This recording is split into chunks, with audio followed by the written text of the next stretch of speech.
हम लोग कल इवैल्यूएशन के बारे में पढ़ रहे थे।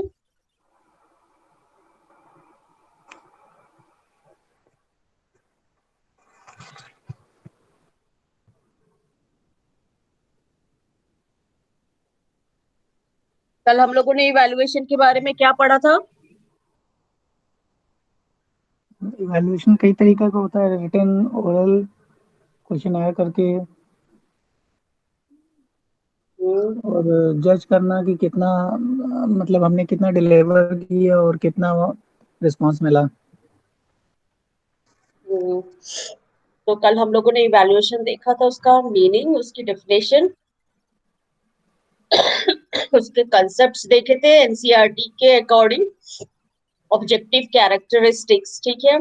इसके हम्म, बाद इवैल्यूएशन की हम लोगों ने डिफरेंट टेक्निक्स देखी थी, जिसमें कि written exam, oral exam, practical exam, observation, interview, questionnaire, checklist और रिकॉर्ड। ठीक है। आज हम लोग जो है नया शुरू करेंगे। इवैल्यूएशन के अंतर्गत आता है आपका परीक्षण, यानी कि टेस्ट। ठीक है। yes। तो टेस्ट क्या होता है उसका पहले हम लोग अर्थ देखते हैं।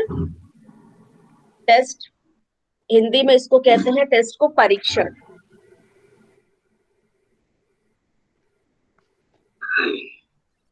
परीक्षण यानी कि जो टेस्ट होता है, हम लोग जिस साधन से या जिस टूल के माध्यम से हम लोग मानव व्यवहार की विभिन्नताओं का मापन और मूल्यांकन करते हैं, उसे परीक्षण कहते हैं। हम लोग जब टेस्ट हम लोग बनाते हैं तो टेस्ट पेपर देते हैं ना बच्चों को, तो वो आपका क्या हुआ, एक टूल हुआ। ठीक है। तो इन्होंने जो है कई शिक्षाविदों ने टेस्ट की अपनी अलग अलग परिभाषा दी है, जिसमें कि क्रोनबैक ने कहा है, परीक्षण के अंतर्गत दो या दो से अधिक व्यक्तियों की तुलना करना एक व्यवस्थित प्रक्रिया होता है। ठीक है। टेस्ट में कम से कम दो या दो से अधिक जो है व्यक्तियों की हम लोग तुलना करते हैं। ठीक है।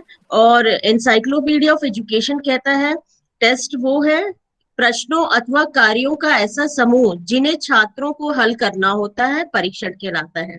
यानी टेस्ट पेपर में आपके क्वेश्चंस होते हैं और कुछ काम दिए गए होते हैं, उसको जो है छात्रों को हल करना होता है। और इसका उद्देश्य क्या होता है, छात्रों के गुणों की संख्यात्मक रूप में प्रस्तुतिकरण करण करना होता है। यानी कि टेस्ट में हम लोग मार्क्स असाइन करते हैं, तो जिससे पता चलता है कि कौन से विद्यार्थी ने कितना स्कोर किया है। अब हम लोग देखते हैं कैरेक्टरिस्टिक्स ऑफ गुड टेस्ट। ये बहुत इंपॉर्टेंट है, हर साल जो है 4 मार्क्स के लिए पूछा जाता है, तो इसको इंपॉर्टेंट लिख लो। एक अच्छे परीक्षण की क्या क्या विशेषताएं होनी चाहिए, तो जिसमें हम लोग अच्छे परीक्षण की बात कर रहे हैं तो इसको हम लोग दो एक्सपेक्ट्स में पढ़ेंगे। एक तकनीकी विशेषता और दूसरी आपकी व्यवहारिक विशेषता। तो तकनीकी विशेषता के अंतर्गत आपका सबसे पहले आता है विभेदकारिता यानी डिस्क्रिमिनेशन। डिस्क्रिमिनेशन क्या होता है, एक उत्तम परीक्षण में विभेदकारिता का गुण अनिवार्य रूप से विद्यमान रहता है। तो विभेदकारी परीक्षा हम लोग किसको कहते हैं, जिसमें हम लोग जो उच्च योग्यता वाले छात्र हैं और कुछ छात्र ऐसे होते हैं जो निम्न योग्यता वाले होते हैं, तो उन छात्रों के बीच में हम लोग डिस्क्रिमिनेशन कर सकते हैं, यानी कि उनके बीच में हम लोग अंतर बता सकते हैं। तो कैसे बताएंगे ये अंतर, इसके लिए जो है हम लोग परीक्षा में कुछ प्रश्न ऐसे बनाते हैं जो बहुत ही जटिल होते हैं, और कुछ प्रश्न हम लोग ऐसे बनाते हैं जो बहुत ही सरल होते हैं। तो इन प्रश्नों को जो है दोनों प्रकार के छात्र जो है हल कर सकते हैं, यानी कि उच्च योग्यता वाले छात्र भी इसका हल कर सकते हैं और निम्न योग्यता वाले भी छात्र इसका हल कर सकते हैं। तो हम लोग जो टेस्ट का निर्माण करते हैं उसकी हम लोग क्या विशेषता देखते हैं, हम लोग पहले तो ये जांचते हैं कि जो परीक्षण है उसकी क्या विशेषता होनी चाहिए कि अच्छे छात्रों को अच्छे अंक मिले, अधिक अंक मिले। ठीक है। ऐसा नहीं होना चाहिए कि अच्छे और कमजोर जो मतलब कुछ छात्र आपकी कक्षा में बहुत अच्छे हैं, कुछ छात्र आपके कक्षा में कमजोर है, और उन दोनों को अगर समान अंक मिल रहे हैं तो टेस्ट की कोई वैलिडिटी नहीं रह जाएगी। ठीक है।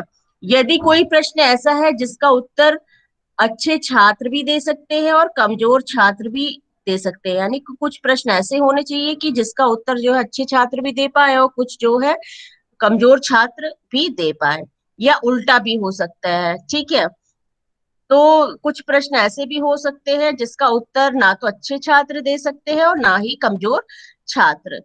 तो फिर ये प्रश्न विभेदीकरण नहीं होगा, ऐसे प्रश्न कठिनाई स्तर पर शून्य कहलाएंगे। इसलिए हम लोग विभेदकारिता इसको कहते हैं, जिसमें कि हम लोग डिस्क्रिमिनेशन को ज्ञात करने के लिए हम लोग टेस्ट ऑर्गेनाइज करते हैं, यानी अच्छे और कमजोर छात्रों का पता लगाने के लिए। ठीक है, दूसरा हम लोग देखते हैं स्टैंडर्डाइजेशन, यानी कि मानकीकरण। मानकीकरण क्या होता है? मानकीकरण जो है, हम लोग एक अच्छे परीक्षण की हम लोग विशेषता इसको कह सकते हैं। इसमें क्या होता है कि जो भी टेस्ट में दिए जाने वाले निर्देश हैं, यानी कि जो भी इंस्ट्रक्शन है या प्रश्न कितना पूछना है, प्रश्न लेने की विधि क्या है, उस प्रश्न का कैसे प्रशासन करना है, उस प्रश्नों के लिए क्या क्या आप मार्क्स असाइन कर रहे हैं, वो हम लोग पहले से ही निश्चित कर लेते हैं। ठीक है, कितने टाइम ड्यूरेशन में आपको टेस्ट लेना है। जैसे टेस्ट पेपर में आप लोगों को क्या देखते हो, सबसे पहले इंस्ट्रक्शन दिया रहता है कितने 3 घंटे का पेपर है, इतने प्रश्न आपके लघु उत्तरीय है, इतने दीर्घ उत्तरीय है। ठीक है, और हर प्रश्नों का जैसे लॉन्ग आंसर है उसमें 12 मार्क्स का है, तो 4 मार्क्स आप डेफिनेशन और मीनिंग के लिए रख देंगे। फिर बाकी के 8 नंबर जो है उसके अलग जैसे कैरेक्टरिस्टिक्स या मेरिट्स एंड डीमेरिट्स के लिए रख देंगे। तो ये आपको पहले से ही डिसाइड कर लेना है कि कितने नंबर जो है असाइन करने हैं प्रश्नों के लिए। ठीक है, तो ये स्टैंडर्डाइज्ड आपका हो जाएगा। ठीक है, तो परीक्षण के मानकीकरण में जो है कुछ निश्चित प्रक्रियाएं होती हैं, जिसमें कि हम लोग सबसे पहले देखते हैं कि इसमें निर्देश दिया होता है ना, ऊपर इंस्ट्रक्शन दिया होता है टेस्ट पेपर में, जिसे जो है हर छात्र को सावधानी पूर्वक जो है उसको पढ़ लेना चाहिए। और टीचर का भी ये काम है कि जो भी इंस्ट्रक्शन है वो स्पष्ट रूप से उसको दे दे। ठीक है, जिसमें कि समय सीमा का विशेष ध्यान रखा जाता है। ठीक, इसके बाद हम लोग देखते हैं कि वैलिडिटी। वैलिडिटी, हाँ, वैलिडिटी में क्या आता है? वैधता। वैधता किसी भी परीक्षण का जो है एक महत्वपूर्ण गुण है, क्योंकि जब कोई अगर परीक्षण वैध नहीं होगा तो वो हमारे लिए उपयोगी नहीं हो सकता है। इसलिए अगर आपको परीक्षण को उपयोगी बनाना है तो उसकी वैधता भी आपको निर्धारित करनी होगी। मान लो यदि कोई परीक्षण किसी श्रेणी के छात्रों के लिए उसी विषय या विशेषता का ही मापन करता है जिस परीक्षा के लिए उसने निर्माण किया हो, तो वह परीक्षा वैध मानी जाती है। तो वैधता से हम लोग ये कह सकते हैं कि वैधता का अर्थ है कुशलता, यानी कि जिसमें कि कोई परीक्षण उस तथ्य का मापन करता है जिसके लिए कि वह निर्मित किया जा रहा है। ठीक है, अगर साइंस एबिलिटी है तो साइंस एबिलिटी का मापन करना है, मैथ्स की योग्यता का है तो मैथ्स की योग्यता का मापन करना है, एसएससी का है तो एसएससी की योग्यता का मापन करना है। तो हर एक जो आप परीक्षण का निर्माण कर रहे हैं उस परीक्षण में वैधता का होना आवश्यक है। ठीक है, इसके बाद हम लोग देखते हैं वैधता के बाद आपकी नेक्स्ट है रिलायबिलिटी, यानी कि विश्वसनीयता। यानी कि परीक्षण कितनी विश्वसनीयता है, मतलब परीक्षण जो आप टेस्ट कंडक्ट कर रहे हैं या टेस्ट पेपर जो आप बना रहे हैं वो कैसा बना है, कितना विश्वसनीय है।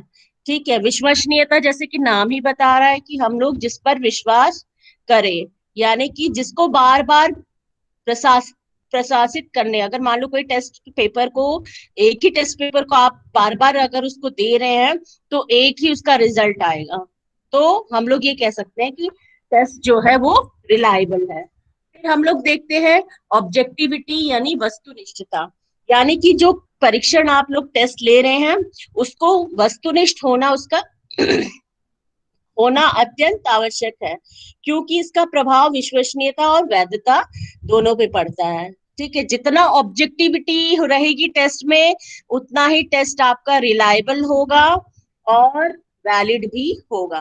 तो कोई भी परीक्षा वस्तुनिष्ठ तब होती है जब उसके प्रश्नों की व्याख्या भिन्न भिन्न प्रकार से ना की जा सके, जिनके उत्तर ठीक है या बिल्कुल गलत हो, और उन पर अंक देते समय विभिन्न व्यक्तियों में मतभेद ना हो। ठीक है, ऑब्जेक्टिविटी होनी चाहिए। सब जो टेस्ट ले रहा है, अगर मान लो वही पेपर आपने किसी एग्जामिनर से टेस्ट कराया, तो मतलब उसने चेक किया, तो वो उसने अगर 50 स्कोर दिया है, तो दूसरा एग्जामिनर अगर वो चेक करेगा तो वो भी 50 का ही आपको स्कोर देगा। तो ये कह सकते हैं कि उसमें ऑब्जेक्टिविटी है। ठीक है, तो इसमें ये भी हम लोग देखते हैं कि वस्तुनिष्ठता के लिए ये भी जरूरी हो जाता है कि जो आप टेस्ट में प्रश्न पूछ रहे हैं, वो उन प्रश्नों की भाषा जो है बहुत ही सरल और स्पष्ट होनी चाहिए। तो ये कह सकते हैं कि जो वस्तुनिष्ठ परीक्षा वह कहलाती है जिस पर परीक्षक का व्यक्तिगत प्रभाव नहीं पड़ता है। ठीक है, आप जो है जब भी कॉपी जांचेंगे तो उसमें परीक्षक का आपका व्यक्तिगत प्रभाव नहीं पड़ेगा। और जब आप मार्किंग स्कीम बनाएंगे या अंक कुंजी अगर बना देते हैं, तो बन जाने पे प्रश्न ही नहीं उठाना चाहिए कि प्रश्न अस्पष्ट तो नहीं है। ठीक है, तो इसमें आप जब भी मूल्यांकन कोई भी शिक्षक करे, तो जो भी छात्र का मूल्यांकन करेगा, उस छात्र को सदैव उतने ही अंक मिलने चाहिए जितने उसको प्रथम बार मिले थे। इसको कहते हैं वस्तुनिष्ठता। इसके बाद हम लोग देखते हैं कि सिंप्लिसिटी इन स्कोरिंग, यानी कि स्कोरिंग या अंकन में सरलता होनी चाहिए। तो एक अच्छे परीक्षण की एक विशेषता ये भी है कि इसमें जो है अंकन की सरलता होनी चाहिए। यानी कि परीक्षण में जो भी आपका प्रश्न उत्तर के अंक देने की विधि जो है सरल होनी चाहिए, जिससे अंक में कोई कठिनाई ना हो, ना ही परीक्षक को और ना ही जो है इसकी किसी की परीक्षण की इसमें आवश्यकता हो। तो ये जो सारे कैरेक्टरिस्टिक्स थे वो इसके जो है तकनीकी विशेषताएं थे।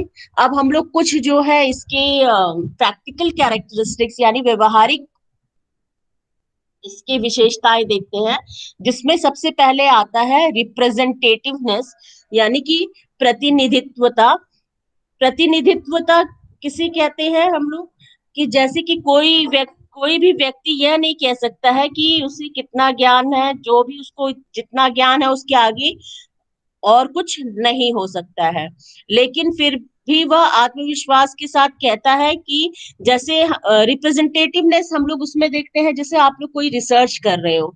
ठीक है, तो रिसर्च जो है पूरी जनसंख्या में जनसंख्या को अगर हम लोग लेकर चले, तो ये पॉसिबल नहीं है कि पूरी पॉपुलेशन का आप लोग एक डाटा कलेक्ट करो। पर वो पॉपुलेशन से कुछ जो है सैंपल हम लोग चुन लेते हैं, और उन सैंपल पे हम लोग जो है काम करते हैं। तो जो वो जो सैंपल है, यह प्रतिनिधि जो न्यायाधीश है, वो आप एक रिप्रेजेंटेटिव के रूप में देखते हैं, और उसी जो है सैंपल के आधार पे आप जो है निष्कर्ष या अपना रिजल्ट निकालते हैं। इसके बाद हम लोग देखते हैं इकोनॉमिकल होना चाहिए टेस्ट, है ना।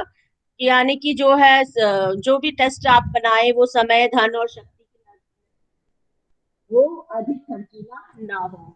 ठीक है, इसके बाद जो है आप उपयोगिता देखिए कि टेस्ट की उपयोगिता जो है एक बहुत ही महत्वपूर्ण गुण माना गया है।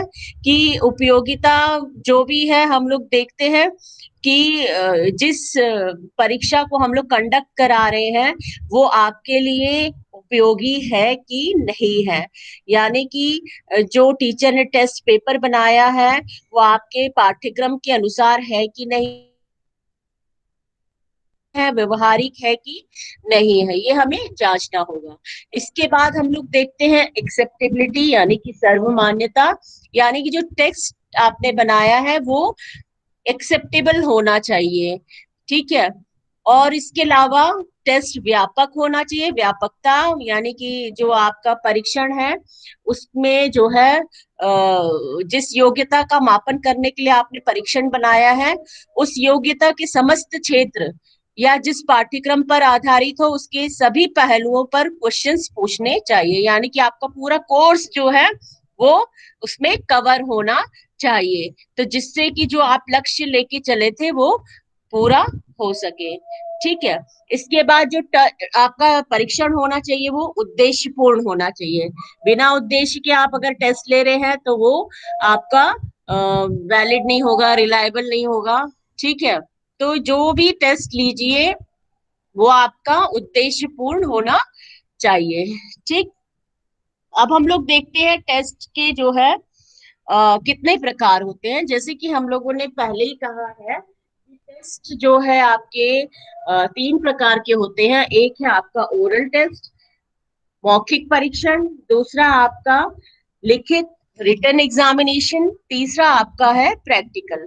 तो ओरल एग्जामिनेशन जैसे कि तुम लोग जानते हो कि मौखिक जो परीक्षा है उसमें परीक्षक जो है विद्यार्थियों के आमने सामने बैठ के मौखिक रूप से प्रश्न पूछता है, और जो विद्यार्थी होता है वो पूछे गए जो भी प्रश्न है उसका मौखिक रूप से उत्तर देता है। तो जो ओरल एग्जामिनेशन की अगर हम लोग बात करें तो ये जो हम लोग प्राचीन समय वैदिक युग से हम लोग देख रहे हैं कि मौखिक परीक्षाओं का जो है प्राचीन काल में इसका प्रचलन था। ठीक है। इसके बाद जब मध्यकाल आया तब से हम लोग ये कह सकते हैं कि लिखित परीक्षाओं का प्रचलन जो है वो मौखिक परीक्षाओं से थोड़ा ऊपर हो गया। पर हम वर्तमान समय में देखते हैं कि मौखिक परीक्षाएं जो है वापस अपने मौखिक परीक्षाएं जो है वो महत्वपूर्ण हो गई हैं। ठीक है। तो मौखिक परीक्षा अगर हम लोग लेते हैं तो उसमें बहुत सारे गुण भी पाए जाते हैं, कुछ इसमें दोष भी पाए जाते हैं। तो ये हम लोग बाद में देखेंगे। फिर हम लोग देखते हैं प्रैक्टिकल एग्जामिनेशन। प्रैक्टिकल एग्जामिनेशन की अपनी जो है उपयोगिता और अलग से महत्व है, जिसमें हम लोग देखते हैं कि प्रैक्टिकल एग्जामिनेशन में हम लोग जो है स्किल्स को हम लोग जांचते हैं ना, कार्य दक्षता। फिर कार्य दक्षता के मापन के लिए जो है मौखिक परीक्षाएं होती है। इसके बाद आपका रिटन एग्जामिनेशन आता है। रिटन एग्जामिनेशन जैसे कि देख रहे हैं कि दो प्रकार के होते हैं, एक एसे टाइप और एक है ऑब्जेक्टिव टाइप। ऐसे में भी आप दो प्रकार के प्रश्न पूछ सकते हैं, लॉन्ग आंसर टाइप यानी कि जो आपके दीर्घ उत्तरीय प्रश्न है, और शॉर्ट आंसर टाइप। ठीक है। तो लॉन्ग आंसर या निबंधात्मक जो है आपका हो सकता है। ठीक है। और शॉर्ट में इसमें जो है वर्ड लिमिट जो है उसको डिसाइड मतलब प्रोवाइड की जाती है कि आप इतने शब्दों में अपने आंसर्स देंगे। फिर हम लोग देखते हैं कि दूसरा जो है रिटन एग्जामिनेशन में ऑब्जेक्टिव टाइप क्वेश्चंस भी हैं, जो कि आपके ऑब्जेक्टिव टाइप टीचर मेड होते हैं और स्टैंडर्डाइज्ड भी होते हैं। तो जो शिक्षक के द्वारा जो ऑब्जेक्टिव टाइप क्वेश्चंस होते हैं वो दो टाइप के हो सकते हैं। एक है रिकॉल टाइप, ठीक है, जिसमें कि आपको सिर्फ रिकॉल यानी कि प्रत्यास्मरण करना होता है। दूसरा है आइडेंटिफिकेशन टाइप यानी अभिज्ञान यानी कि पहचानने के लिए। तो रिकॉल टाइप को भी फर्दर दो पार्ट में डिवाइड किया गया है, सिंपल रिकॉल। ठीक है। सिंपल रिकॉल और दूसरा है आपका फिल इन द ब्लैंक्स। ठीक है। तो सिंपल रिकॉल यानी कि सिर्फ आपको जैसे क्वेश्चंस पूछे जाते हैं वन वर्ड आंसर टाइप के, जैसे कि तत्व के छोटे छोटे कणों के नाम बताओ, तो आप क्या है रिकॉल करके बता देंगे। या विटामिन सी की अगर कमी हो रही है आपके शरीर में तो आपको कौन सा रोग होगा, ठीक है, उस रोग का नाम बताइए। या सूर्य से प्राप्त जो आपकी हानिकारक किरण है उसका नाम बताइए। तो ये क्या है आपका सिंपल रिकॉल है। ठीक है। फिल इन द ब्लैंक्स आप लोगों ने देखा होगा कि इसमें जो है एक क्वेश्चन में आपको फिल करना होता है, खाली जगह छोड़ दी होती है, रिक्त स्थान की पूर्ति हम लोग कहते हैं। जैसे कि परमाणु का भार डैश में निहित होता है, या पूछ सकते हैं कोशिका के मध्य में पाई जाने वाली संरचना को डैश कहते हैं। ठीक है। तो ये आपका सिंपल रिकॉल टाइप का हो गया। ठीक है। फिर आपका आइडेंटिफिकेशन टाइप में आपका आएगा matching type, multiple choice, alternate response. इसमें भी तीन कैटेगरी किए गए हुए हैं। अल्टरनेट रिस्पॉन्स में true false, yes no type, right या रॉन्ग। ठीक है, सबका मतलब एक ही है, और एक क्लासिफिकेशन। तो मैचिंग टाइप जो है आपका, मालूम है कि एक जैसे आपका साइंटिस्ट है, या दूसरी तरफ उसके आविष्कार है, तो एक तरफ आप साइंटिस्ट के नाम लिखते हैं और दूसरी तरफ उसके आविष्कार को उल्टे सीधे क्रम में लिख दिया जाता है। अब बाद में आपको जो है इसको मैच, सही क्रम में उसको मैच करना पड़ता है। ठीक है, इसके अलावा जो है आपका मल्टीपल चॉइस यानी बहुविकल्पीय प्रश्न कैसे होते हैं, जैसे कि जो आपका अम्ल में नीला लिटमस पत्र डालने पर वह हो जाता है, पहला नीला, या दूसरा लाल, या तीसरा पीला, या चौथा उपरोक्त में से कोई नहीं। यानी कि मल्टीपल चॉइस में आपको प्रश्न पूछा रहता है, उसके 4 रिस्पॉन्सेज दिए रहते हैं, ABCD। उसमें जो सबसे सही रिस्पॉन्स है उस, या जो उपयुक्त रिस्पॉन्स है उसको आपको टिक करना होता है। ठीक है, इसके बाद जो है आप लोग देखते हैं कि अल्टरनेट रिस्पॉन्स में ट्रू एंड फॉल्स। ठीक है, आपको कोई भी प्रश्न पूछा जाता है उसका सही या गलत उसमें आपको निशान लगाना पड़ता है। फिर classification test, classification type of जो आपके क्वेश्चंस है, वर्गीकरण रूप प्रश्न, जैसे कि जो है आप ऑड मैन आउट करते हैं, एक चीज को एक तरफ क्लासिफाई करते हैं, या दूसरे को और कुछ, जैसे कि आप मान लो चिड़िया है ना, उसमें उनको एक तरफ रख लिया बर्ड्स को और बीच में एक एनिमल डाल दिया, तो उसमें जो है आप एनिमल जो है ऑड वन को बाहर निकाल देते हैं। ठीक है, या जैसे असमान धातु है, जैसे सोडियम है, मैग्नीशियम, एल्यूमिनियम, सल्फर, सिल्वर, तो इसमें जो ऑड होगा वो आप अलग कर लो। ठीक है, फिर आपकी जो ग्लैंड्स हैं उसमें अलग आप कर सकते हैं, जैसे लीवर है आपका, पिट्यूटरी ग्लैंड है, थायराइड है आपका, अश्रु ग्रंथि है, इन सब में क्या अलग है। ठीक है, तो ये कॉम्पिटिटिव एग्जाम्स में तुम लोगों ने कई देखा होगा कि जो है इस प्रकार के प्रश्न जो है पूछे जाते हैं।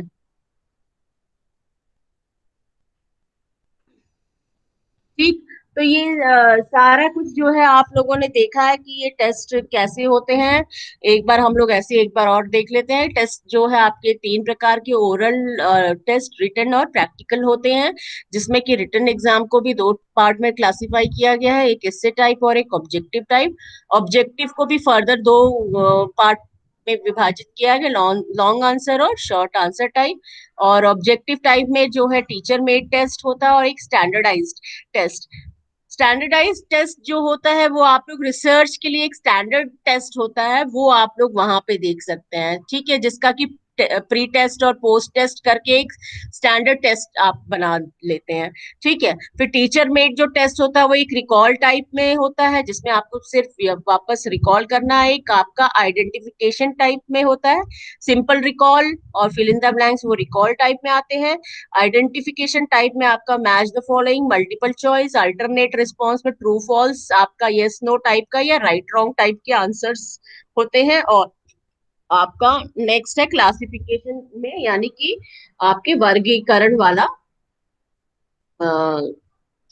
वर्गीकरण रूप वाले प्रश्न आते हैं। तो ये आप लोगों का यहाँ पे जो है टेस्ट खत्म हो गया। किसी को कुछ पूछना है टेस्ट के बारे में?